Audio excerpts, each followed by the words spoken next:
Good morning all of you. आज का हमारा टॉपिक है ब्लड, और ब्लड किस किस चीज से मिलकर बना होता है, कैसा होता है, क्या होता है, आज हम इसके बारे में पढ़ेंगे।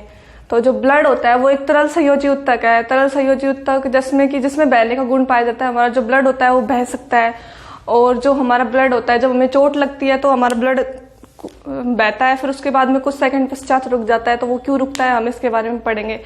और ब्लड में क्या क्या पाया जाता है इसके बारे में मोस्ट ऑफ पढ़ेंगे। सबसे ज्यादा क्या पाया जाता है हम ये पढ़ेंगे। तो हमारा टॉपिक है ब्लड। तो जो ब्लड होता है वो एक तरल संयोजी उत्तक है। तरल का मतलब जिसमें बहने का गुण पाया जाता है। ब्लड हमारा तरल संयोजी उत्तक है। अब कंपोजिशन ऑफ ब्लड, ब्लड किस किस से मिलकर बना होता है, ब्लड के संगठक क्या है, हम इसके बारे में जानते हैं।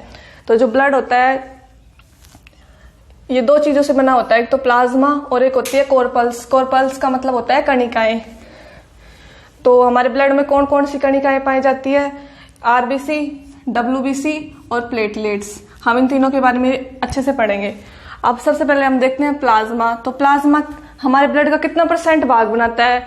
हमारे ब्लड में सबसे ज्यादा प्लाज्मा पाया जाता है, यानी कि 55% प्लाज्मा ही पाया जाता है हमारे ब्लड में, और जो कोरपल्स होती है 45% पाई जाती है। तो देखिए प्लाज्मा होता है ये हल्के पीले रंग का गाढ़ा तरल होता है, यानी कि इसका जो कलर होता है वो थोड़ा सा हल्का सा पीले रंग का होता है, और गाढ़ा तरल होता है। तरल का मतलब जो बह सकता है, जिसमें बहने का गुण पाया जाता है। फ्लूइड भी हम इसे बोल सकते हैं। तो अब देखिए प्लाज्मा के संगठन यानी कि इसमें क्या क्या पाया जाता है। तो सबसे पहले हम देखते हैं जल।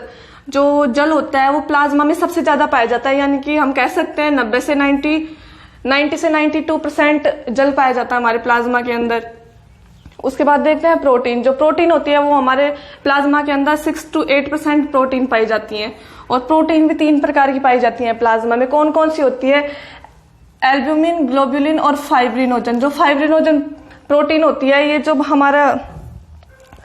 हम चोटग्रस्त होते हैं, यानी कि जब हमारे किसी भी चोट लगती है तो जो रक्त का थक्का बनता है, चोट बहना बंद कर देता है, जब रक्त का थक्का बनता है तो हमारे जो फाइब्रिनोजन प्रोटीन है ये काम आती है। तो ये इंपॉर्टेंट है, इस पे क्वेश्चन बन सकता है कि रक्त का थक्का निर्माण में कौन कौन सी प्रोटीन काम में आती है। तो आपका एग्जाम्पल दे सकते हैं फाइब्रिनोजन, एल्ब्यूमिन और ग्लोबुलिन। तो जो फाइब्रिनोजन होती है हमें इस पे टिक करना है।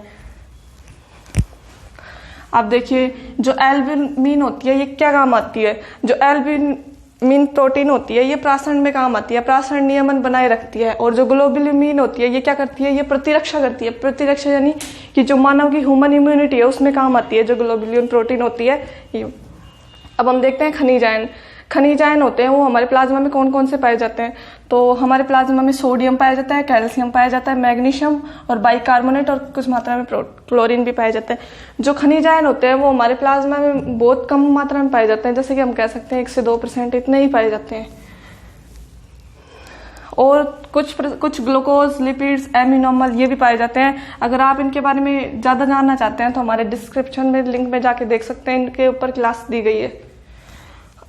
अब जो प्लाज्मा होता है अगर उसमें स्कंदन कारक न हो, स्कंदन कारक का मतलब जैसे कि फाइब्रिनोजन जो रक्त के थक्के निर्माण में काम आता है, अगर हमारे प्लाज्मा में यह अनुपस्थित हो तो हम उस प्लाज्मा को सीरम कहते हैं। जैसे कि आप देख सकते हैं सीरम, अगर बिना स्कंदन कारकों के जो प्लाज्मा होता है उसे हम सीरम कहते हैं। तो अब हमारा ये प्लाज्मा का जो मोस्ट ऑफ बातें थी वो मैंने बता दी। अब हम कोरपल्स कणिकाएं देखते हैं जो इंपॉर्टेंट होती है। उसमें सबसे ज्यादा इंपॉर्टेंट होती है आरबीसी। आरबीसी को हम क्या बोल सकते हैं, इरिथ्रोसाइट भी बोल सकते हैं, और या फिर हिंदी में लाल रक्त रुधिर कणिकाएं भी बोल सकते हैं। इसकी फुल फॉर्म देखना चाहे तो रेड ब्लड कोरपल्स होती है। वैसे जो कोरपल्स की टोटल संख्या होती है ना वो हमारे ब्लड में 45% होती है, यानी कि प्लाज्मा से तो ये कम ही होती है। तो अब जो कोरपल्स होती है इसको 3 भागों में बांटा गया है, आरबीसी, ल्यूकोसाइट, डब्ल्यूबीसी और प्लेटलेट्स। तो जो आरबीसी होती है वो हमारे रक्त में उसकी संख्या कितनी पाई जाती है, हमारे रक्त में आरबीसी सबसे ज्यादा पाई जाती है, और डब्ल्यूबीसी आरबीसी की संख्या में कम पाई जाती है। और आरबीसी का जो कलर होता है वो रेड होता है, और इसमें केंद्रक नहीं होता, और डब्ल्यूबीसी है वो व्हाइट होती है, इसलिए उसे डब्ल्यूबीसी कहा गया है, व्हाइट ब्लड कणिकाएं कहा गया है उसे। आरबीसी को रेड ब्लड कणिकाएं इसलिए कहा गया है क्योंकि इसमें हीमोग्लोबिन पाया जाता है, और कुछ मात्रा में आयरन प्रोटीन पाया जाता है जो गैसों के विनिमय में काम आता है। तो अब हम देखते हैं कि जो आरबीसी है इसको हम इरिथ्रोसाइट बोलते हैं, यानी कि लाल रुधिर कणिकाएं। इसकी संख्या कितनी होती है ब्लड में, इसकी संख्या होती है 5 से 5.5 मिलियन घन मीटर इसकी संख्या होती है हमारे ब्लड में। अब जो आरबीसी का निर्माण होता है वो मुख्यतः वयस्क मनुष्य में, वयस्क मनुष्य हम कह सकते हैं, यानी कि फीटस नहीं होता, वयस्क होता है, जैसे कि युवावस्था बोल सकते हैं, वयस्क जो एकदम सही है, जिसमें कोई डिजीज भी नहीं है, उसमें हमारी जो इसका निर्माण रेड बोन मैरो में होता है। आरबीसी का निर्माण रेड बोन मैरो में, रेड यानी लाल, बोन यानी अस्थि और मैरो यानी मज्जा, यानी कि अस्थि मज्जा में आरबीसी का निर्माण होता है। अब इसमें आरबीसी में क्या होता है, हीमोग्लोबिन उपस्थित होती है, इस कारण से इसका कलर होता है वो रेड होता है, और इसमें आयरन प्रोटीन जटिल कॉम्प्लेक्स क्या पाया जाता है, आयरन, आयरन का प्रतीक होता है Fe। अब जो आयरन होता है, ये आयरन की वजह से ये हमारे जो आरबीसी है इसका कार्य क्या है, इसका कार्य है गैसों का परिवहन। ये हमारे जो ब्लड में गैसेस, हमारा जो ब्लड होता है वो गैसों का परिवहन करता है, उसमें मुख्यतः कौन करता है, आरबीसी। जैसे कि आरबीसी O2 और CO2 के परिवहन में मुख्यतः भूमिका निभाती है। हमारे शरीर में मोस्ट ऑफ इन दो का ही होता है परिवहन, और जो हमारे लंग्स से के और हार्ट के माध्यम से होता है, और उसमें ब्लड में ये आरबीसी के कारण होता है, आप देख सकते हैं। तो जो हमारा 100 ml ब्लड होता है उसमें 12 से 16 ग्राम हीमोग्लोबिन पाई जाते हैं, यानी कि 100 ml ब्लड में हम देखें हीमोग्लोबिन की मात्रा तो वो 12 से 16 ग्राम पाई जाती है। अब जो आरबीसी है उसकी जीवन अवधि कितनी होती है, उसकी जीवन आयु होती है 120 डे, यानी कि 120 दिन तक जीवित रह सकती है। उसके बाद में तो नई आरबीसी का निर्माण होता है, और जो नई आरबीसी का निर्माण होता है वो भी 120 दिन तक जीवित रह सकती है। तो इसका ये इंपॉर्टेंट है कि भैया आरबीसी का जीवन काल कितना होता है, 120 दिन होता है। अब जो आरबीसी नष्ट हो जाती है तो वो कहाँ जाती है नष्ट हो, या फिर कहाँ पे नष्ट होती है, तो हम देख सकते हैं कि जो आरबीसी का विनाश होता है वो प्लीहा में होता है। तो प्लीहा में इसका विनाश होता है आरबीसी का, तो आरबीसी का कब्रिस्तान भी बोलते हैं प्लीहा को।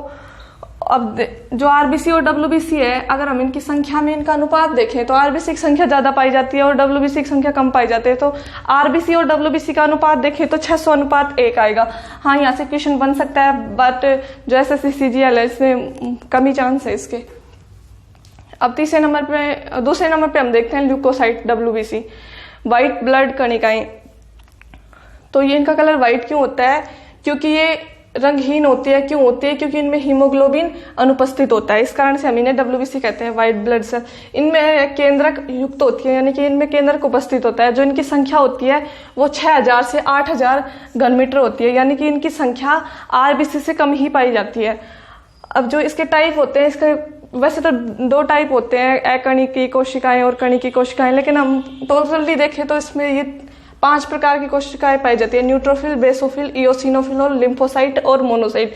जो मोनोसाइट और न्यूट्रोफिल होती है ये हमारे क्या करती है कि भक्षणकारी कोशिकाएं भी कह सकते हैं इन्हें हम। और जो लिम्फोसाइट होती है, ये लिम्फोसाइट हमारी इम्यूनिटी में काम आती है।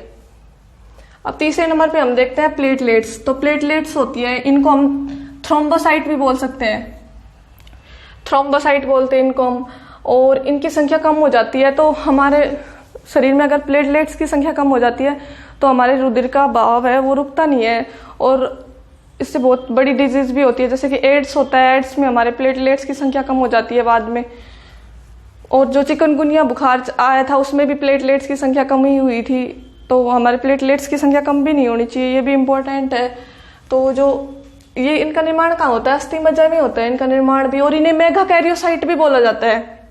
और जिनकी संख्या होती है वो होती है 1.5 से 3.5 लाख घनमीटर। और इनका मुख्यतः कार्य क्या होता है, स्कंदन में कार्य, इस मोस्ट ऑफ पार्ट स्कंदन का कौन सी कोशिकाएं निभाती है, प्लेटलेट्स कणिकाएं निभाती हैं। तो अब हम पढ़ रहे हैं ब्लड ग्रुप। इसके बाद भाई इसके लिए इतना ही काफी है, और जो हम ब्लड ग्रुप और ब्लड के बारे में मोस्ट ऑफ ज्यादा जानकारी है वो हम नेक्स्ट वीडियो में करेंगे। अगर आपको वीडियो अच्छा लग रहा है तो लाइक शेयर कमेंट जरूर करें।